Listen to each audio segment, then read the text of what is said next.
Dr. Vega Nixis hunched over her workstation, ignoring the cramp shooting through her back. Her lab coat hung loose on her wiry frame, dark circles underlining eyes that had seen too few rest cycles. The pallor of her pale blue skin had dulled from months of artificial light. Final trial, sequence Gamma 6, she murmured into her recorder. Serum stability achieved at 98.7%. Adaptive markers show promising alignment with cross-species genetic templates. The laboratory on Research Station Helios was silent save for the gentle hum of equipment.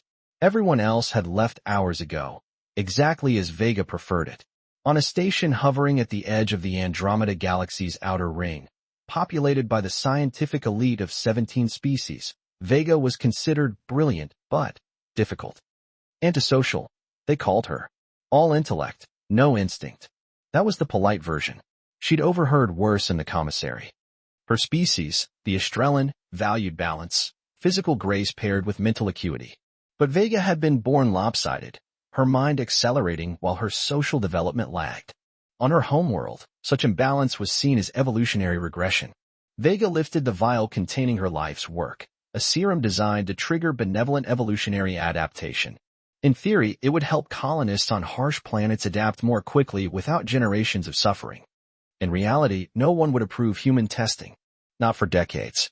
Computer, seal laboratory, and engage privacy protocols. The lights dimmed in acknowledgement. Vega's four-fingered hand trembled as she loaded the hypo-injector. Sometimes, she whispered, science requires sacrifice. The injector hissed against her neck. Warmth spread outward, followed by the tingling sensation she'd anticipated from her models. She made it to her cot before the fever hit. Her dreams were twisted things, DNA strands swirling like dancers, cells dividing and reforming. Her body felt like liquid, pouring into new shapes. Pain became pleasure, became something transcendent. When Vega opened her eyes 17 hours later, she felt different, lighter, her vision sharper. Every nerve ending seemed more sensitive, registering the texture of her clothing with heightened awareness. She stumbled to the washroom, muscles responding with unfamiliar grace. The mirror stopped her cold. The woman reflected couldn't be her. This creature had Vega's distinctive silver-flecked eyes, but everything else had evolved. Her formerly angular face had softened into elegant symmetry. Her dull blue skin now shimmered with subtle iridescence. Her body, once described by a cruel colleague as resembling a maintenance drone, now displayed curves that flowed with mathematical perfection. Cosmic void, she whispered, watching her reflection's full lips form the words. What have I done? Analysis revealed the truth. Her serum had worked too well. It had read her genetic potential, examined her environment, and optimized her for success. Not just survival, but dominance. In a society where appearances dictated social hierarchy as much as intellect, she had become the ideal. That afternoon, Vega entered the research center's main hall wearing her usual practical uniform. Conversations stopped mid-sentence. A Xerillian ambassador dropped his drink. 3 security officers moved instinctively closer, while a Terran diplomat walked straight into a support column. Dr. Nixis? Station Director Moravi, who had previously struggled to remember her name, approached with newfound attentiveness. You look different. Have you changed something? Before she could answer, others gathered, drawn like particles to a gravity well. Questions and compliments flowed. Offers of collaboration. Dinner invitations. Research funding. The attention was intoxicating after years of isolation. Yet somewhere beneath the euphoria, unease stirred. They weren't seeing her work or mind, just this new shell. That evening, as Vega reviewed the day's recordings, her communication panel chimed. The image of an unfamiliar human appeared, tan skin, practical clothing, eyes that assessed rather than admired. Dr. Nixis? I'm Kai Danner, new terraforming specialist. Your environmental adaptation thesis caught my attention months ago. I've been hoping to discuss potential applications for unstable biospheres. Vega blinked, waiting for his expression to change, for his eyes to glaze with the same fascination everyone else had shown. It didn't happen. I've developed some practical tests based on your theoretical models, he continued, his focus entirely professional. If you're interested in a real-world application, I could use a consult. For the first time that day, someone was looking at her, the scientist, not the sensation. I'd be interested, she said slowly, studying this anomaly. When would you like to meet? How about tomorrow? And fair warning, I work in the field, not sterile labs. Hope you don't mind getting your hands dirty. His smile held genuine respect without a trace of the day's adoration. As the call ended, Vega stared at her reflection in the darkened screen. Something deep within her, perhaps the last unchanged part, whispered that this human might be the only person left who could see past what she'd become to who she truly was. And in a galaxy suddenly infatuated with her perfect form that made him the most fascinating being of all. Vega tugged at her form-fitting environmental suit as she followed Kai through the terraforming test site. 3 weeks had passed since her transformation, and she still hadn't adjusted to how fabric clung to her new curves. What she had adjusted to somewhat was the constant attention.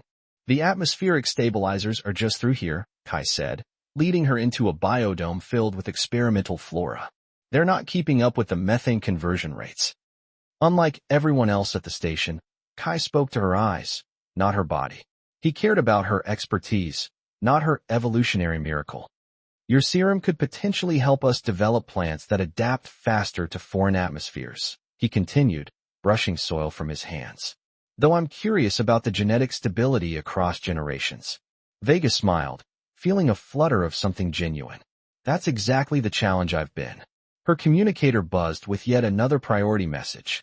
They've been arriving hourly, interview requests, research proposals, diplomatic invitations. This one was from the Galactic Council itself.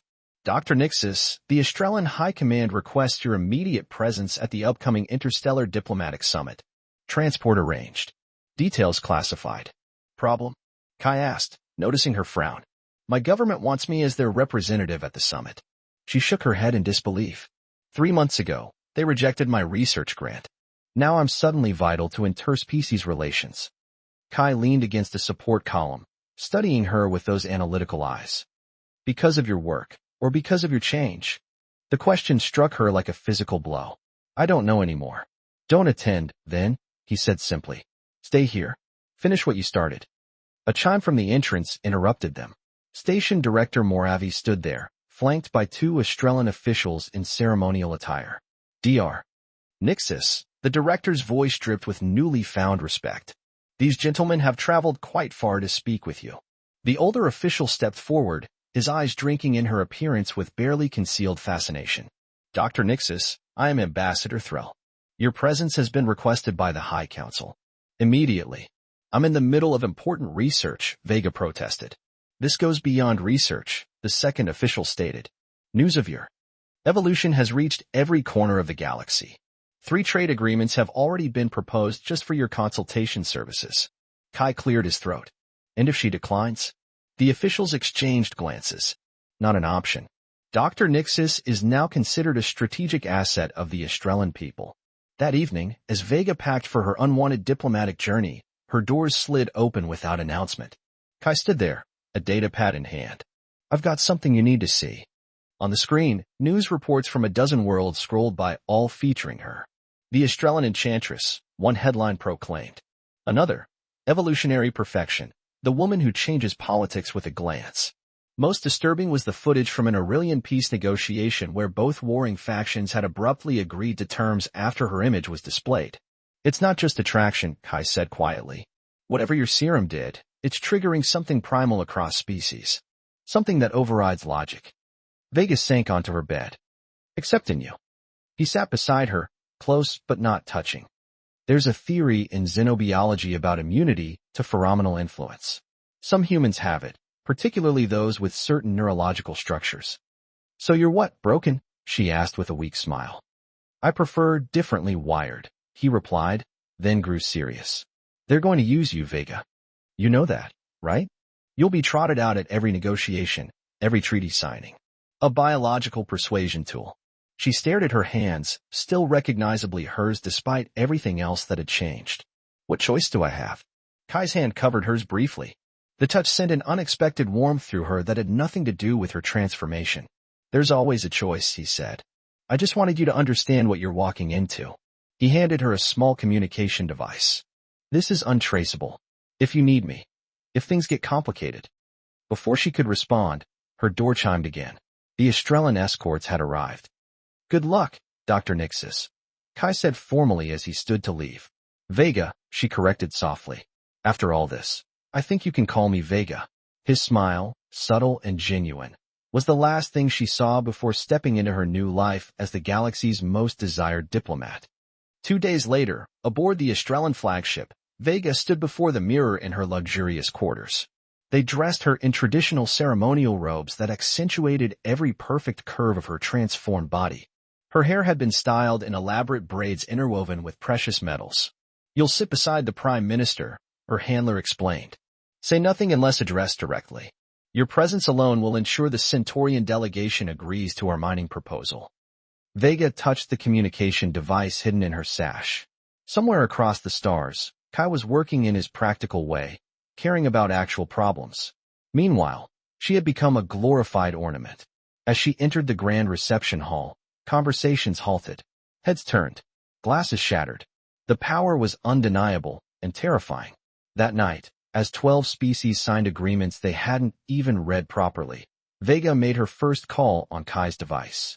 I don't recognize myself anymore, she whispered when his face appeared. Not just physically. Everything I've worked for. It's being eclipsed by this. Then remind them, and yourself, who you really are, he said. You're still the brilliant scientist who created this miracle. Don't let them reduce you to its side effect.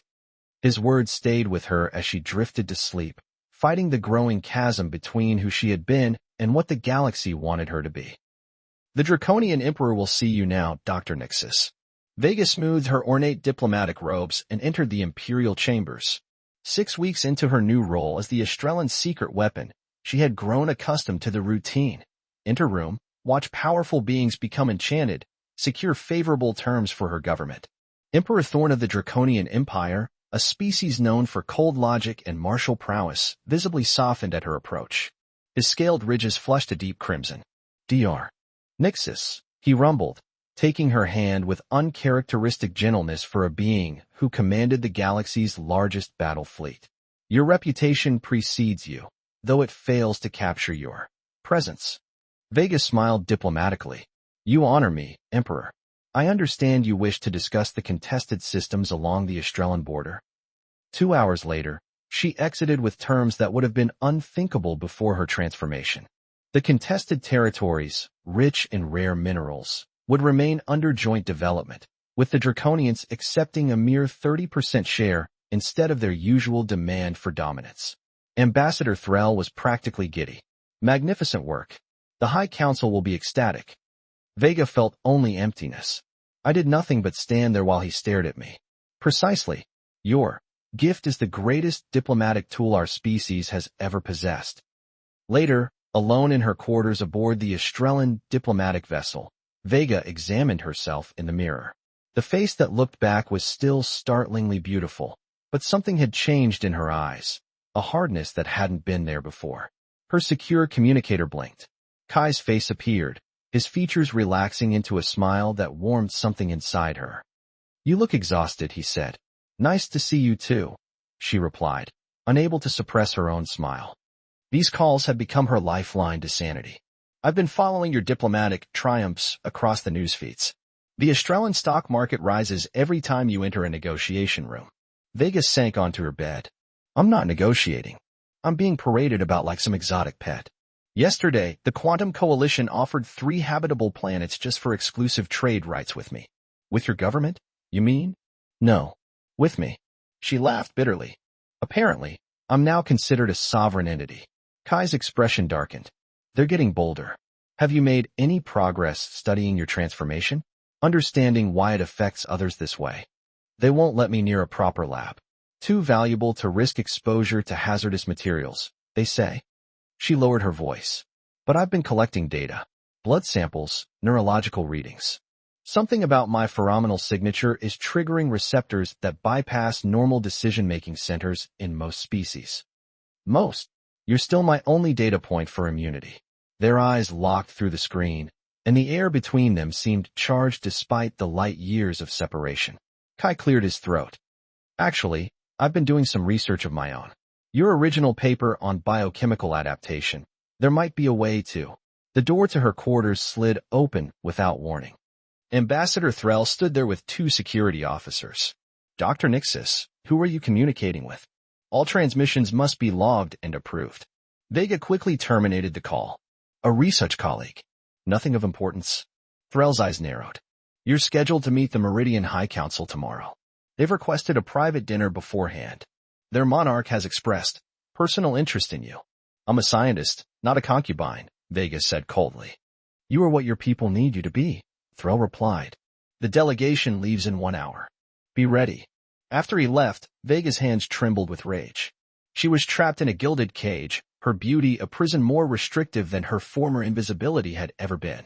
Her communicator blinked again. A text message from Kai, too dangerous to call. Sending coordinates. Can meet in 3 days. Believe I found something important in your research. For the first time in weeks, hope flickered. The palace of the Meridian Monarch was an architectural marvel, spires of crystal reaching toward twin moons. Monarch Xyler, whose species was renowned for their harmonious society and artistic achievements, greeted Vega with undisguised admiration. Your beauty transcends the physical, they said, voice melodic in the Meridian way. It resonates on frequencies that speak to something ancient in us all.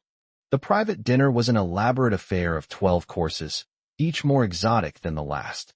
Vega noted that while the entire Meridian court seemed entranced by her, Xyler maintained a dignity and restraint that was unusual among those affected by her presence. You don't enjoy your gift, the monarch observed over dessert. Vega looked up, startled by the perception. It's not something I asked for. Few ask for power, yet some are born to bear it. Xyler leaned closer. The Estrellans use you, but they do not understand what you truly represent. And what is that? Vega asked cautiously. Evolution itself. A bridge between what we are and what we might become. The monarch's eyes gleamed. Join my court instead. The Meridians would worship you as you deserve, not as a tool, but as a guide to our species' next step. The offer was seductive, a position of true influence rather than mere ornamental value. Before she could respond, a servant approached with an urgent message. Forgive me, Xyler said after reading it, but tensions have escalated with the Proxima Collective. Your Estrellan colleagues are requesting your presence at an emergency session. Within hours, Vega found herself in a sterile conference room where representatives from 5 species argued over territorial rights in a resource-rich sector. As she entered, the atmosphere changed, hostility softening, competitors becoming more accommodating. Ambassador Threll whispered instructions. Support our position. Touch the Proximan delegate's arm when you speak. Their species is particularly susceptible to physical contact. Something in Vega snapped. She stood abruptly. I have reviewed the disputed territories data, she announced, ignoring Threll's outline completely. And I propose an alternative solution based on scientific preservation metrics I developed before my current position. The room fell silent as she outlined an equitable distribution that prioritized ecological stability over economic gain. Her voice grew stronger with each point, speaking with the authority of the scientist she had always been.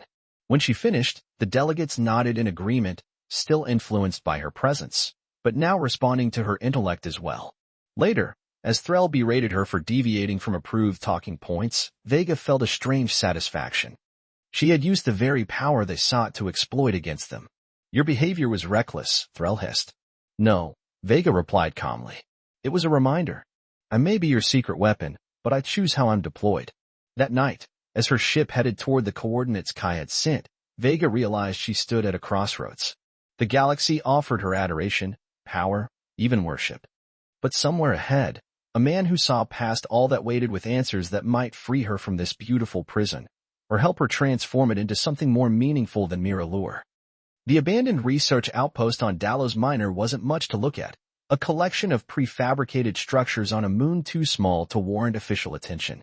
Perfect for a clandestine meeting. Vega's heart raced as she lowered her personal shuttle into the landing zone. She had managed to slip away during a scheduled rest period between diplomatic missions, claiming exhaustion that wasn't entirely feigned. She spotted Kai immediately, standing beside his weather-beaten terraforming vessel. The sight of him, rumpled clothes, 3 days of stubble, eyes brightening as he caught sight of her, sent a wave of emotion through her that had nothing to do with biochemical influence. You made it, he said simply when she approached. No flourishes, no excessive compliments, just genuine relief. I had to dodge 3 security details and fake a medical quarantine. She smiled. Apparently, I'm too valuable to use the restroom without an escort these days. His laugh was warm as he guided her inside the outpost. I've set up a basic lab. Nothing compared to what you're used to, but it's perfect, she interrupted, drinking in the sight of actual scientific equipment instead of diplomatic finery. You have no idea how much I've missed this. For hours, they worked side by side, analyzing the data Vega had secretly gathered about her condition. The familiar rhythm of scientific inquiry felt like coming home. The changes are still stabilizing, Kai observed, studying her latest blood work. The adaptive markers are active, still seeking optimal expression. Vega leaned over his shoulder, close enough to feel his warmth, which means the effect could potentially be reversed, or at least modulated. Theoretically. He turned, their faces suddenly inches apart. But there's more. I've been studying your original research, the adaptation mechanics. You created something revolutionary, Vega. Not just physically. He led her to another workstation where data streams from across the galaxy displayed. These are neurological response patterns from different species exposed to recordings of you.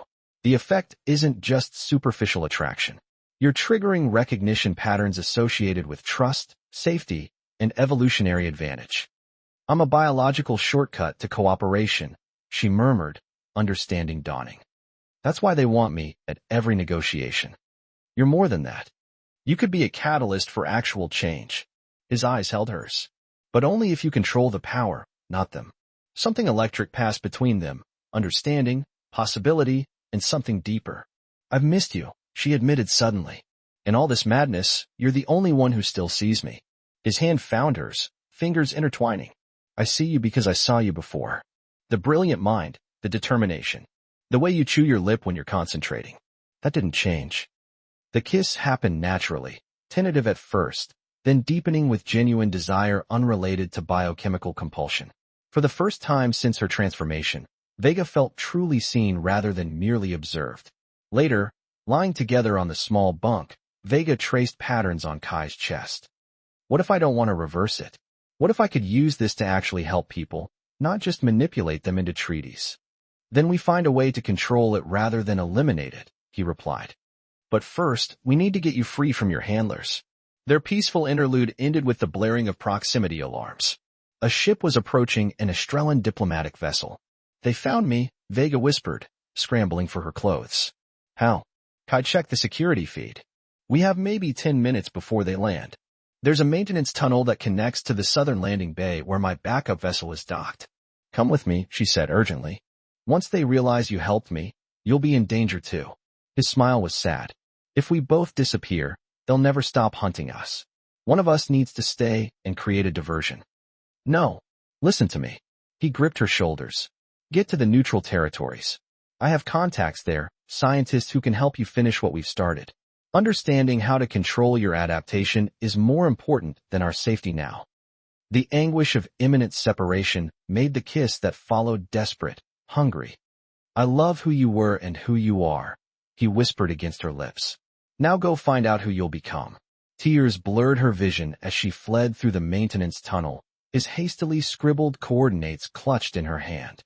The neutral territories outpost was hidden within an asteroid field, a haven for independent researchers whose work existed outside political boundaries. Dr.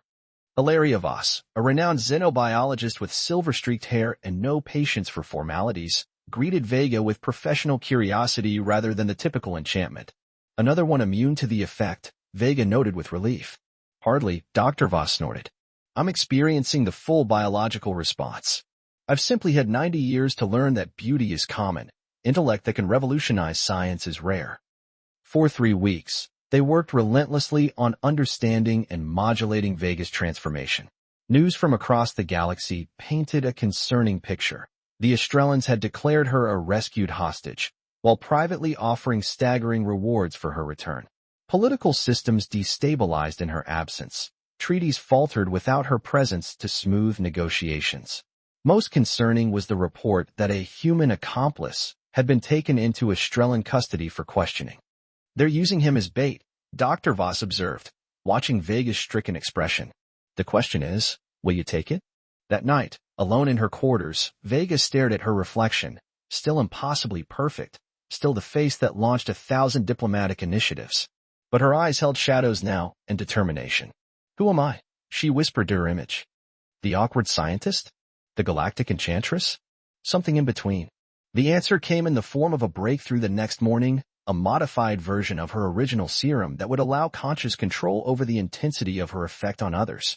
Not elimination, but modulation. It's untested, Dr. Voss warned. And it won't change your appearance back, just the biochemical influence.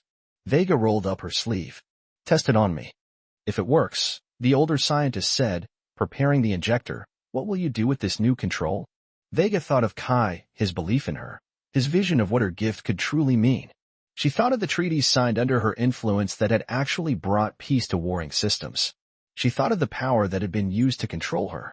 I'm going to rewrite the narrative, she said as the injector pressed against her skin. And then I'm going to get back what's mine. The serum burned through her veins like liquid fire, the price of evolution always paid in pain. As darkness claimed her, Vega held on to one certainty. Whatever she became next would be her choice, not anyone else's. The Galactic Summit for Interspecies Cooperation was the most important diplomatic event of the decade. Representatives from 37 species gathered on the neutral space station Harmony to address territorial disputes, resource allocation, and the growing threat of the void storms at the galaxy's edge. Security was unprecedented, every delegate scanned, verified, and monitored, which made it all the more impressive when Dr. Vega Nixis walked straight through the main entrance, past guards who should have immediately recognized the galaxy's most wanted fugitive. Instead, they nodded politely at a modestly dressed Australian scientist whose beauty was noticeable but not overwhelming. The modified serum had worked. Vega could now control the intensity of her effect on others, dialing it down to near invisibility or, when needed, amplifying it to its full, mind-altering potential. She located the Australian delegation in the Grand Assembly Hall.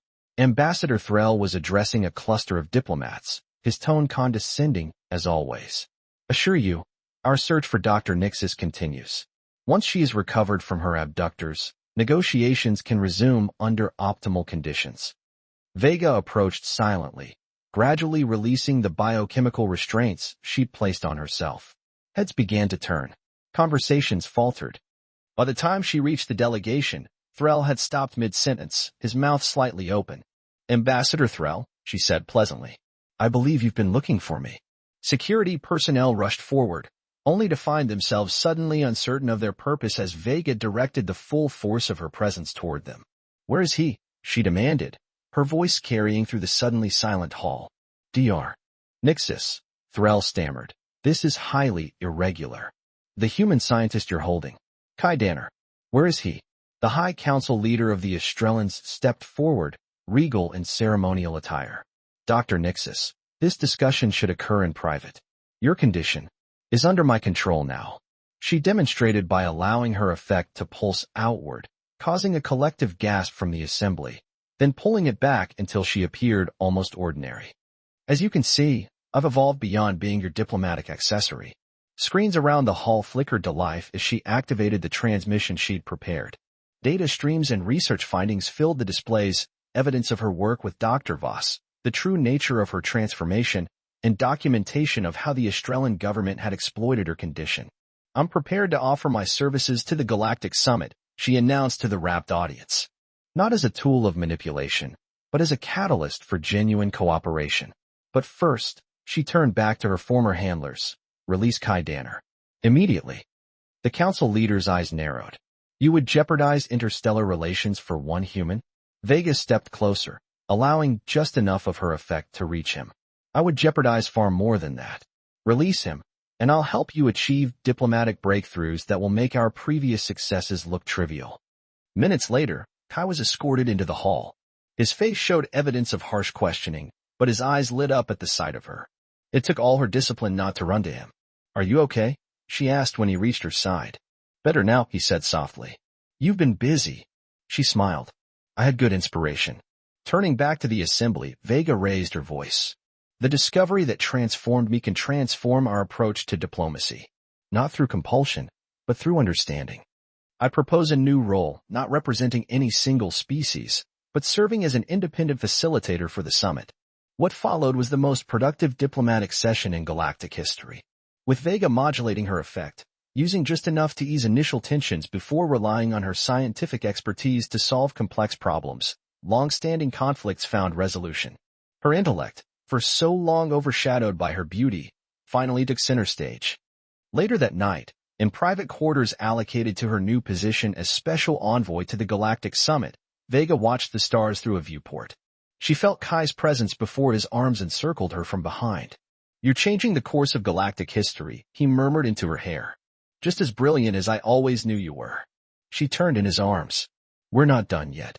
The serum still has so much potential. Controlled adaptation could solve problems across 1,000 worlds." "Always the scientist," he said with a smile, tracing the curve of her cheek.